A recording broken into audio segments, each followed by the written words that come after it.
Selamat datang di video tutorial penggunaan aplikasi Android catatan keuangan yang dirilis pada tahun 2019 oleh Chad Verbruggen. Agar dapat digunakan, aplikasi ini perlu untuk dipasang terlebih dulu di perangkat Android kita. Langkah pertama adalah mengunduh atau mendownload file aplikasi Android catatan keuangan dari Play Store. Carilah aplikasi Android catatan keuangan berlatar belakang merah, bergambar dompet dan bertuliskan rupiah.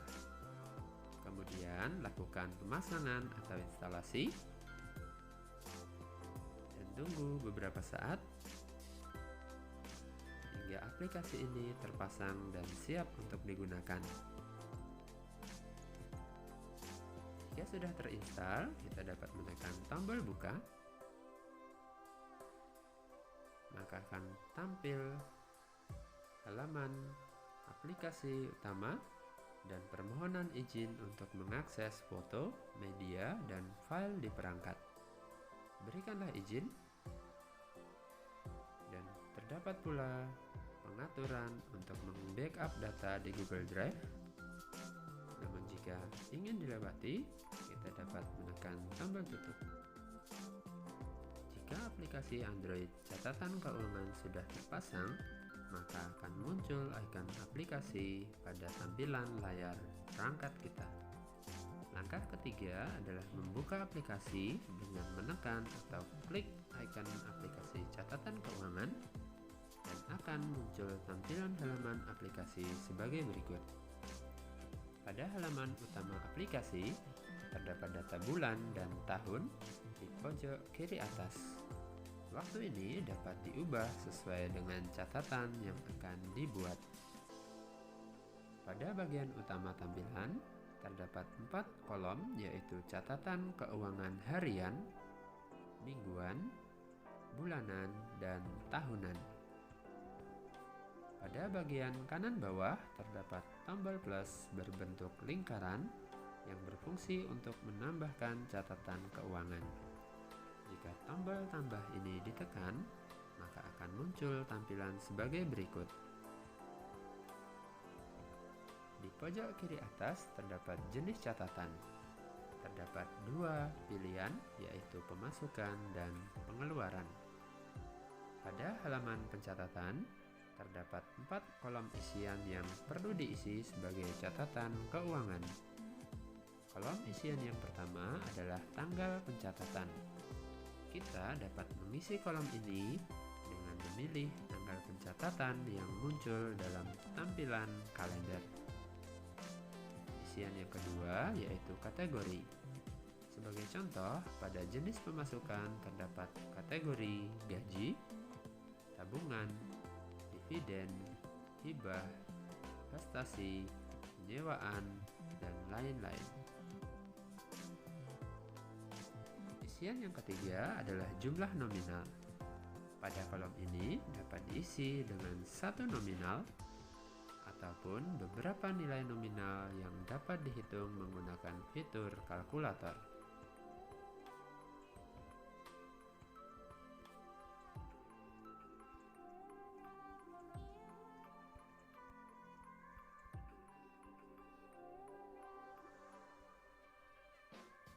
Dan kolom isian yang terakhir adalah keterangan yang berisi penjelasan tentang catatan keuangan tersebut.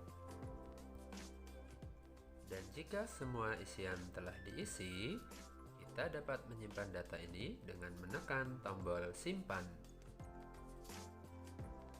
Setelah menekan tombol simpan, maka akan tertampil catatan keuangan yang dibuat seperti yang ditunjukkan pada gambar berikut ini. Kita akan coba masukkan satu catatan lagi untuk pengeluaran di tengah bulan untuk kategori makanan sejumlah 20.000 dan kita tambahkan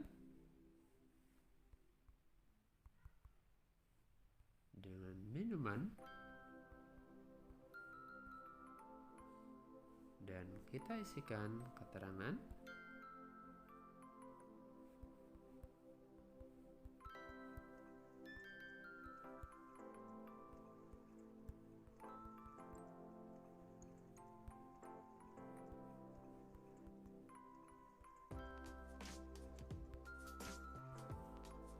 kita simpan catatan pengeluaran ini. Maka akan tertampil catatan keuangan yang diisikan berdasarkan tanggal atau harian. Catatan ini akan secara otomatis direkapitulasi pada catatan mingguan, bulanan, dan tahunan. Tampilan catatan keuangan mingguan, bulanan, dan tahunan dapat dilihat pada menu horizontal di atas tabel. Secara umum, catatan pemasukan ditampilkan dengan warna biru, sedangkan catatan pengeluaran ditampilkan dengan warna merah. Total pemasukan, pengeluaran, dan saldo yang tersisa ditampilkan di sisi atas tabel catatan keuangan. Pada sisi kanan atas terdapat pula 4 fitur tambahan pada aplikasi catatan keuangan ini. Fitur pertama adalah ekspor dengan icon berupa tanda panah ke bawah. Fitur ini digunakan jika kita akan mengunduh atau mendownload catatan keuangan yang sudah dibuat. Pada fitur ini tersedia pilihan rentang waktu, kategori, hingga tipe file yang akan diunduh. Sebagai contoh, kita akan mengunduh laporan keuangan mulai dari tanggal 1 hingga tanggal 30. Untuk pilihan kategori, kita dapat memilih semua kategori, hanya kategori pemasukan, hanya pengeluaran, ataupun dapat kita pilih kategori-kategori tertentu yang tersedia. Dan jika sudah, kita akan memilih tipe file yang akan kita download, bisa dalam bentuk PDF, Excel, ataupun CSV. Dan jika sudah, kita dapat menekan tombol ekspor untuk menyimpan di dalam perangkat kita.